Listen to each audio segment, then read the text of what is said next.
The story begins in the Antarctic Ocean during the winter. A huge ship had gotten stuck in the frozen sea. The captain was trying everything he could to get the ship and all his passengers out safely, but it was just getting colder and colder, and staying alive was becoming almost impossible. Then on a blizzardy night like that, they heard a man screaming. He was crying for help. The captain and some of his crew reached him to help, and the man said, "Please, either take me with you or kill me, but don't leave me here to suffer," feeling bad for him. The captain brought him onto his ship, but as soon as he did, a monster appeared near the ship. It was actually chasing that man, and he was begging for help to escape it. At that time, only the monster's horrible hands and tall height were shown, and as soon as it arrived, this monster began attacking the people on the ship. Everyone fights it, but no one can win.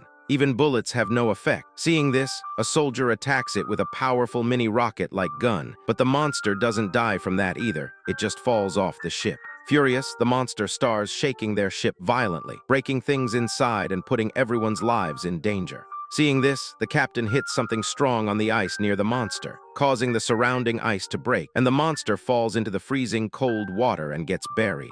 They thought it must be dead, but it wasn't. Anyway, morning comes, and the captain goes to the man whose life he saved that night and asks, "How did this monster end up chasing you?" Hearing that question, the man starts telling his story, and the scene shifts back in time. We see the childhood of this man, Victor, when he was 12 years old. Victor was the son of a great scientist, and his dad wanted him to become one too, and also a very good doctor. After tons of hard work from both him and his dad, Victor did become a scientist, and at a very young age. But their science was of no use when Victor saw that he couldn't save his mom. He got angry with his dad, saying, "What's the point of this science if we couldn't save our mom because of it?" His dad explained that bringing someone back to life isn't in our power, and from here, a new journey in Victor's life began. He decided that he would definitely find a way to bring dead people back to life. He would find a formula or a technique that his dad didn't know. Then the scene cuts back to the present, where the monster that was buried under the water comes back again. Surprisingly, after being in such cold water, it didn't even sneeze. After showing that, the scene goes back into the past, with Victor continuing his story. Victor kept working on his ideas, searching for a way to bring humans back to life. Years passed, and when Victor was 30, he finally found a way to use electricity and human organs to bring someone back to life. Excited about his experiment, he went into a meeting of powerful businessmen. There, he showed everyone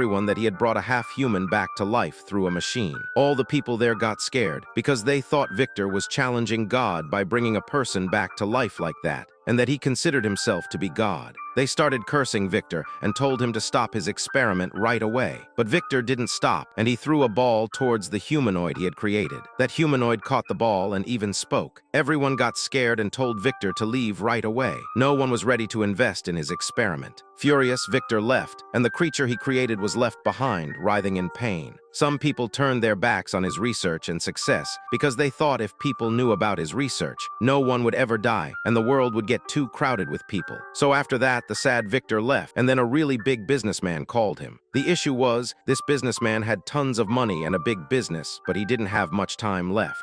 He'd been searching for years to fix his illness and live longer. And now, seeing Victor and learning about his experiment, he had hoped that he could live too. The businessman told Victor, "I'll give you all the money you need, whatever stuff you need from anywhere in the world. Just build your lab and finish your experiment, so you can save my life later." Victor was super happy and went to his brother William's house to tell him the good news that he was going to make his own lab. His brother was happy for his success too, and that's where Victor met Elizabeth, William's wife, who told him, "There's a line between science and God. Just use science to finish your experiments. Never think of yourself as God." Anyway, Victor then went really far away so no one would find out about his experiment. He slowly turned a mansion into his lab and ordered 2 big silver antennas. He knew he would need a ton of electricity to bring a complete human back to life, and no one could make that much at the time. So he thought about using lightning, and those silver antennas would collect the lightning, complete his experiment, and bring the human he created alive. His brother William and his wife Elizabeth, who was really the niece of that businessman, also helped Victor. They're the ones who helped him finish the lab. But after making it, Victor tried many experiments to bring a full human back to life, but he wasn't successful. Then Elizabeth told him, "Not like that, start from the very beginning.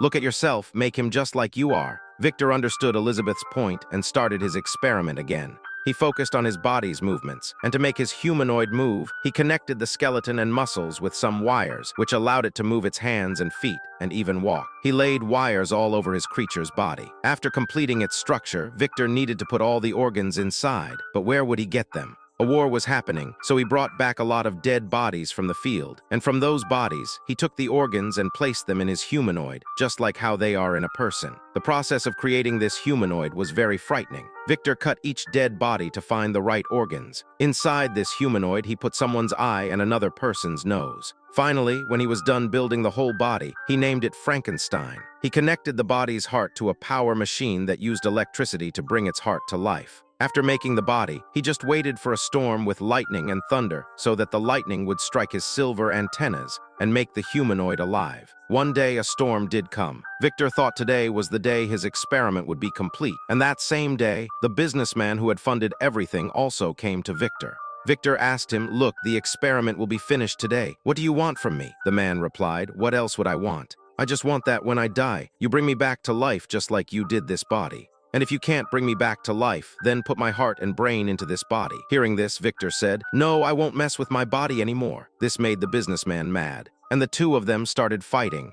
And during the fight, that businessman fell and got killed. Lightning also struck the towers that Victor built, but despite all that, Victor saw that his experiment was a failure. The humanoid Frankenstein had not come alive. Victor was completely broken. His years of hard work were wasted. Exhausted, he fell asleep. When he woke up in the morning, he couldn't believe his eyes. Frankenstein could walk. He was standing right there in front of him. But bandages covered his entire body, and seeing his own creature like that kind of scared him. His way of moving was really strange. It was clear this wasn't a normal person. That's how creatures made of wires move. Anyway, every part of his body was from someone else. Divided into small pieces, this creature looked pretty horrible. Victor himself was so afraid of Frankenstein that he locked him in a secret room. Victor noticed that this big creature's brain was like a newborn baby's. Victor now teaches him to speak and first names him after himself, saying, "I am Victor." And Frankenstein also speaks in the same way but in a horrible voice, "I am Victor," with every passing day. Victor tried to teach him about normal life, but Victor forgot one thing. Mentally, Frankenstein is a child and needs to be treated like one. A few days go by, and William comes with his wife Elizabeth to meet Victor, and Victor gets nervous because he had killed Elizabeth's uncle. Victor hasn't met Elizabeth yet, but Elizabeth hears some sounds from the basement. When she goes down, she comes face to face with Frankenstein. She was really surprised to see him and also happy for Victor's success. Looking at Frankenstein, she says, "You are very big." Then Frankenstein asks her name, and Elizabeth tells him. Elizabeth now tries to teach Frankenstein things, telling him 3 names: water, air, and fire. When Victor notices that Frankenstein isn't understanding what he is teaching him, but instead understands Elizabeth because she's explaining things on a kid's level, he starts to feel a bit jealous. So in his anger, he goes to his brother William and tells him to take Elizabeth away immediately. He says that the creature he made is dangerous and has already killed Elizabeth's uncle. He even shows William the body, telling them to leave that day if they value their lives and that he'll destroy the creature. William listens, takes Elizabeth, and they leave. As soon as they're gone, Victor pours petrol all over the mansion and sets it on fire. Because of this, the entire mansion explodes, and Victor is also blown outside. His leg was so badly injured that it was completely broken and was just held together by a few pieces of skin. Seeing Victor's condition, William panics and takes him away with both himself and Elizabeth to the city. After that, the scene cuts back to the present, where in the present, we were shown that Frankenstein had safely emerged from the water, and now, wanting revenge, he had gone inside the ship. And he had started setting fires there too. Now the captain himself goes in front of Frankenstein and asks him, "Is what Victor, meaning your dad, told in the story true? Are you really that dangerous that you kill humans?" Frankenstein says, "No, that's only half the truth. I've never killed any person. Yes, I am angry with Victor for what he did to me. He left me in the burning mansion. I barely escaped through the basement passage into the woods. I wandered lost for years." He also said that Victor never cared that I was mentally a child. How was I supposed to survive? Animals would run away scared and I was so lonely. Hunters would attack me thinking I was evil. Once I couldn't escape and they shot me. To save his life, he ran to a house and hid there. When he woke up, he saw that all his wounds had healed. Frankenstein was amazed. He said that then he watched the house. A bunch of people lived there happily. Watching them, he realized he wanted a family too. He would watch an old man teach his granddaughter, and by hiding and listening, he learned their language. Frankenstein also hoped to join their family. He decided to help them by doing things like collecting firewood from the wood sand, leave them near their house, and sometimes hunt deer for them. The family was amazed, wondering who was helping them, and the old man would suggest that maybe God was behind it. Anyway, after some time, the family decided to leave and move to the city, but the old grandpa stayed. It turns out he couldn't see, but he could hear, and he had always known Frankenstein was living with them. He considered Frankenstein a human and knew he was the one helping. After the family left, Frankenstein appeared to the old man, and he accepted him like a family member and teaches him like a member of his family. He learns to live like a human, read, and perform everyday tasks. One day, when the grandpa asks where he came from, Frankenstein is shocked because even he doesn't know the answer. The old man suggests he must remember where he was last, so Frankenstein realizes he knows the place and can go back. The grandpa urges him to go and discover about his life. Following this advice, Frankenstein returns to the lab where Victor created him. There, he discovers everything about his origin, that he wasn't born but was made, and he also found Victor's address from here. And he decided that he would go to Victor and request that he would make another creature like him, with whom he can live and survive in this world. After learning about himself, he immediately goes back to the grandpa to tell him the good news that he knows about his past. But when he arrives, what does he see?